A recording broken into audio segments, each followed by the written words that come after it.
Sa pag-iimbestiga ng Navotas Police, natukoy nila ang huling kasama ng bata bago siya mawala. Kailan samantalahin ko na itong pagkakataon? Ano ho ang pinaka-latest sa pagtakbo po ng inyong investigasyon, pati na ho sa kaso?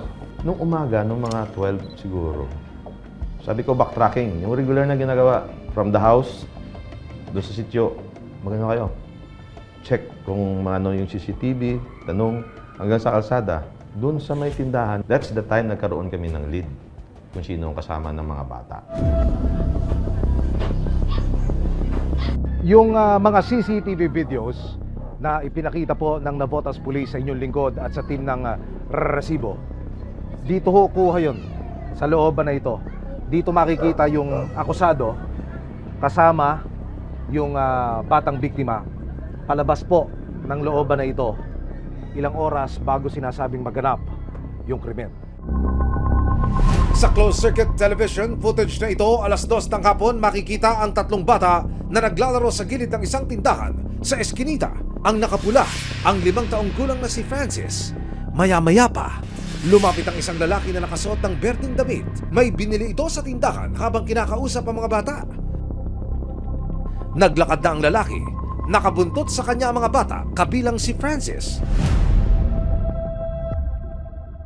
Mula po sa loobang ito kung saan nakuna ng CCTV ang akusado at ang biktima, dadalhin ko kayo mismo doon sa tinatawag na crime scene.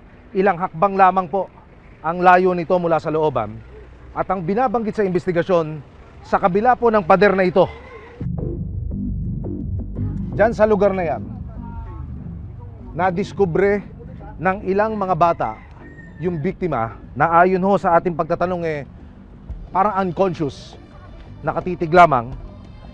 Yun po ang naging punto para makahingi ng tulong ang komunidad, ang barangay sa pulisya para ho ma-address kaagad ang problema at maitakbo kaagad sa pagamutan itong biktima. At yun ho ngayon ang subject ng isang mas pinalalim pang pagsisiyasat ng Navotas Police. Nakakuha ang resibo ng iba pang mga CCTV na maaring magsilbing ebidensya sa insidente. 15 minuto bago mag-alas 3 ng hapon, mahigit kalahating oras mula nang sumama si Francis sa lalaking nakaberde.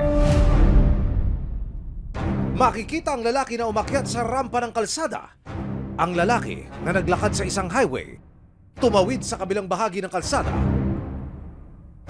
At para bang may dinudura.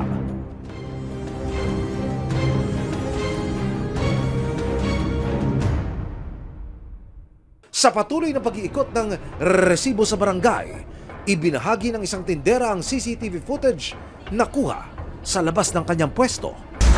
Sa mga oras na ito, makikita ang parehong lalaki na wala ng damit pang itaas at ilang saglit lamang, bigla na lang siyang lumuhod at tumingala. Palagi ko po siya nakikita sa labas, tumatambay. Mahilig po siya sa bata. Yung pagluhod-luhod niya po, normal lang po yun. Palagi niya po yun minsan ginagawa niya sa labas. Kinilala ang lalaki bilang si Raven John, 20 taong gulang. Sa pagsisiyasat ng resibo, kilala raw ang suspect sa kanilang lugar bilang tahimik at walang imik. Mahilig siya sa bata. Yan. Kaya hindi nagdadalawa kami ng gano'n kung siya or meron pa iba. Hindi ko naman po akalain na yung bata na yun na nakabata-bata pa magagawa niya yun. Ayon naman sa barangay NBBS proper, walang record ng anumang reklamo o paglabag sa lugar ang suspect. April 1, isang araw matapos ang insidente, nagtungo ang Navotas Police sa ospital para kumpirmahin sa biktima kung ang lalaking nakita sa CCTV ang nanakit sa kanya. Siya may gawa sa iyo ng ganyan? In-invite namin itong suspect natin. Kasama rin yung mga bata, yung pinsan ng ating victim. And while doing yung testimony, kasama rin naman yung magulang ng suspect natin para makuha yung detalye kung kailan niya last nakita itong ating victim. So habang nandito, nakuna namin ng picture. And then yung team namin na isa, pumunta naman sa hospital. Nagkataon talaga na nagkaroon na ng mala yung bata. Hindi nakapagsalita yung bata eh. So, pero nakakausap mo siya, nakikinig kung sino ang nanakit sa kanya. Nang makumpirma sa bata na ang lalaking ipinakita ng PNP ang siyang nanakit sa kanya, sa parehong araw, inaresto na ng Navotas Police si Raven John bilang suspect para sa sinapit ni Francis. Ikaw ay inaares na sa sala, frustrated na ito. Ikaw ay may karapatan manahimik sa walang tulos na naman kung sabihin na maaaring malibot laban ko sa kahit ng bulo. Naintindihan mo ba ang mga karapatan? Nakaharap siya ngayon sa kasong frustrated murder. Estudyante siya hanggang high school, parang grade 10, tapos huminto na. So hindi na siya nagtatrabaho kasi 20 years old na siya ngayon. Based sa record natin sa PNP, wala siyang case na ina-file sa kanya. Ilang beses ding sinubukan ng resibo na kunin ang pahayag ng suspect pero tumanggi siyang magbigay ng kanyang panig. Humarap sa resibo ang nanay ng suspect. Nanindigan siyang inosente ang kanyang anak habang walang matibay na ebidensyang makapagtuturo na siya ang may sala. Hanggat na may depensa yung anak at magpapatunay na wala siyang kasalanan, sa ngayon pa naman naglilitis pa naman ng kaso kung ano talaga yung tunay nangyari. Naghahanap din kami ng kasagutan sa mga bagay na yun. Pero makikipagkooperasyon kami kung kailangan magbibigay na kung ano mang maging resulta ng paglilitis sa kanyang kaso. Depensa rin niya, 5 taon nang may iniindang kondisyon sa pag-iisip ang anak. Hindi po yan nananakit po talaga ng bata. Kayo ba'y naniniwala na involved siya rito sa kaso na ito? Hindi po ako naniniwala sa ganong unless po yung CCTV po na footage na nakita doon. Appearance lang po.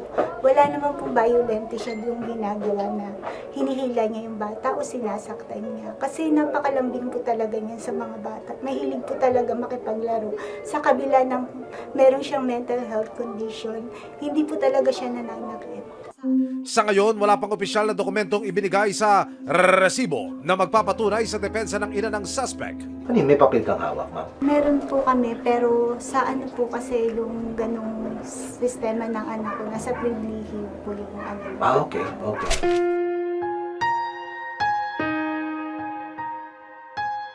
Nasa intensive care unit pa rin si Francis. Nakatubo at patuloy na lumalaban para mabuhay. Diyos na po bahala. Para sa akin, Panginoon, buhay mo pa yung anak ko kasi gusto pa niya mabuhay. Sabi ng mga doktor, pag kinaya niya yung mga treatment, mapalakas si Francis, nakayanin niya. Kasi ngayon, sir, critical yung bata eh. Pero alam ko, kakayanin ni Francis, malakas si Francis. Ayon sa kanyang doktor, patuloy silang nakikipag-ugnayan sa mga transplant specialist para sa mga susunod na operasyon ni Francis. After ho ng second surgery, since yung bata wala na ho siyang maliit na bituka, no? Sobrang importante ho kasi nung small bowel natin, no? When it comes to immune response and sa nutrition. Ngayon ho, yun ho yung nawala sa pasyente natin, no? Actually, bibihira ho yun na matanggalan ng buong ganun. Ang pinaka-goal ho natin sa time na to ma-stabilize yung pasyente, mabuhay siya, ma-prepare siya kung sakaling maging candidate siya for transplant. Umaasa si Jemuel na sa huli, papanig ang hustisya para sa malagim na nangyari sa kanyang nag-iisang anak. Gusto ko sabihin kay Francis na pagpatuloy niya lang yung paglaban niya. Mahal na mahal namin siya ng mama niya. Kapit lang, walang susuko kasi hindi ka sumuko na Hindi rin kami susuko. Kumbaga tutulungan ka namin na makamit yung hustisya. Pangako yan na.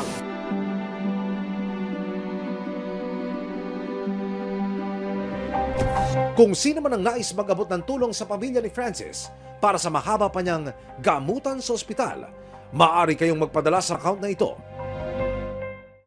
Maraming salamat sa panonood, mga kapuso. Para masundan ang mga reklamong nasolusyonan ng resibo, mag-subscribe lamang sa GMA Public Affairs YouTube channel